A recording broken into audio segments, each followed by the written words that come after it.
বিসমিল্লাহির রহমানির রহিম।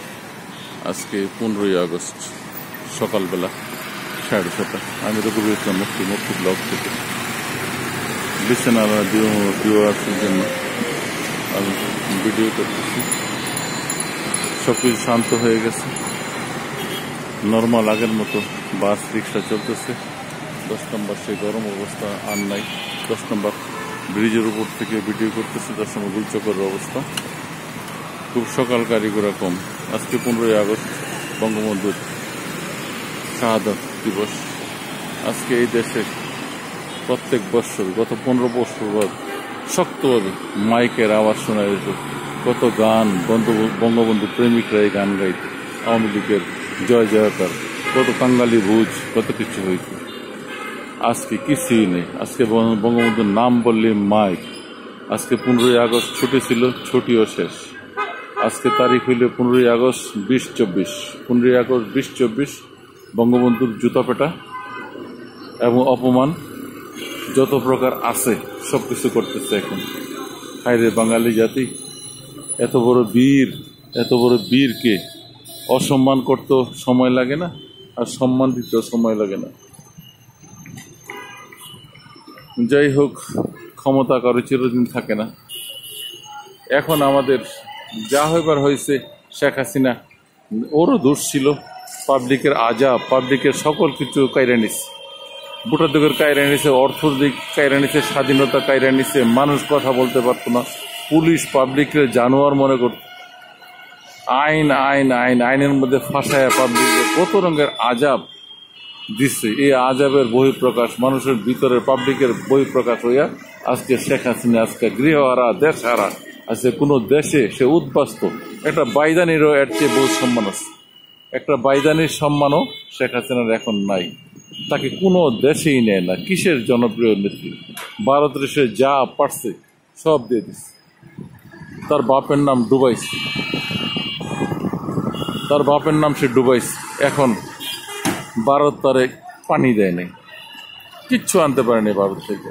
একটা পেঁয়াজ যেই দাম বাড়ছে পেঁয়াজের, একটা দেশকে তেলায় নিজের ক্ষমতার জন্য জাতির সত্তা বিক্রি করে। যাক, আল্লাহ তার ক্ষমতা কেড়ে নিছে।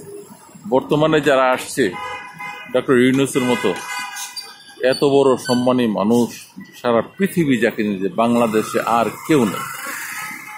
বাংলাদেশে দ্বিতীয়টা আর কেউ নেই। এত সম্মানী মানুষ, এত দামি মানুষ ডক্টর ইউনূস। এই ডক্টর ইউনূস হাতে ক্ষমতা। এখন আমাদেরকে ধৈর্য ধইরা তার হাতে ক্ষমতা দিয়া অপেক্ষা করতে হবে সে কতটুকু ভালো করতে পারে। সারা পৃথিবী যদি তাকে তার কথা রাখবে, একটা কিছু চাইলে তাকে ফিরাই দিবে না। খুব খুশি সারা পৃথিবী, অনেক খুশি, অনেক খুশি। সারা পৃথিবী যেন এমন কোনো বাঙালি আমাদের দেশে দ্বিতীয়টার নাই।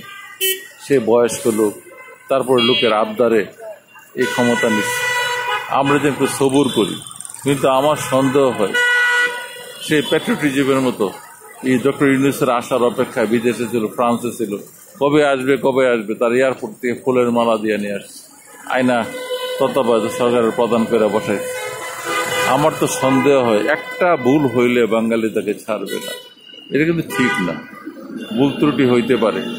নতুন মানুষ, তার পেছনে কোনো পাওয়ার নাই। যে পাওয়ার আছে না, প্রত্যেকটা বিএনপি বলেন, আওয়ামী লীগ বলেন, বড় পাওয়ার। 1920 হইলে বিএনপি এমন চিল্লাবে, আওয়ামী লীগ এমন চিল্লাবে, তারা এমন অপমান করবে, এই ভদ্রলোক ছেড়ে দিয়ে চলে যাবে।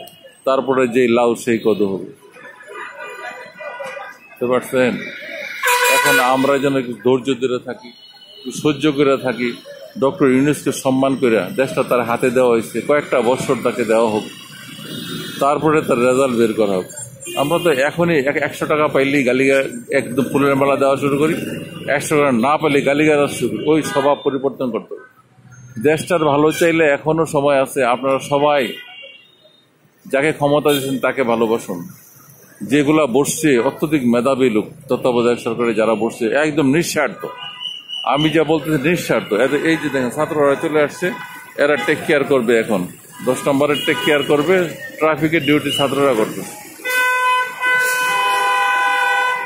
আমি বলি যে সবাই ক্ষমতা দিচ্ছেন এই ভদ্রলোকগুলা, এই ভদ্রলোকদের নিঃস্বার্থ কর্মী। আমার মনে হয় এদেরকে সময় দেন, বারবার বলি এদেরকে সময় দেন। জালাল সাখাওয়াত সাহেব বড় মেধাবী লোক, উনি কি বলতেছেন বুঝার চেষ্টা করেন, চিল্লায়েন না। কাকে দিবেন দেশটা? দেশটা কার হাতে দিবেন? আরেক খেকু বসে আছে। মনে করেন আপনি ভালো নামাজি, নামাজ পড়ার দেশ চালানো এক কথা নয়। দেশ চালাইতে বিশাল অভিজ্ঞতা লাগে, দেশের পরিচিতি লাগে। আফগানিস্তান দেশ চালাইতেছে না, সারা পৃথিবী থেকে আলাদা। সেই প্রস্তর যুগের দেশ চালানি, দেশটা এখন আর প্রস্তর যুগে নাই। সুতরাং দেশটা একটু ভালো করে চালাইতে হবে। পাওয়ার দেখলেন তো, জুতা পেটা খাইতেছে। এত বড় মহারথীরা, মহারথীরা জুতা পেটা খাইতেছে, আরো ধরা পড়বে। দেখেন কি অবস্থা ক্ষমতার। অন্তত নতুনত্ব চিন্তা করেন, নতুনত্ব এদের কাছে সিনেমায় নিয়েন না দেশটা। তত্ত্বাবধায়ক আসছে, এর একটা নতুনত্ব তৈরি করে যায়, তৈরি করতেও সময় লাগবে। এটাকে দেশ। আমি ক্ষুদ্র মানুষ, সবই আমার নিজের কথা। আমি দলও করি না, লিগও করি না, কিন্তু বলবো একটাই, আমাদের দেশটা সুন্দর হোক। আমরা বয়স হয়ে গেছে, আমাদের বাচ্চাদের জন্য একটা সুন্দর একটা দেশ যেন রেখে যেতে পারি, সেই কামনা করে আমি আজ রকিবুল ইসলাম মক্কি ব্লক থেকে বিদায় নিলাম। আজকে 15ই আগস্ট 2024, কোনো শোক দিবস নেই, ছুটি ছাটা বাদ।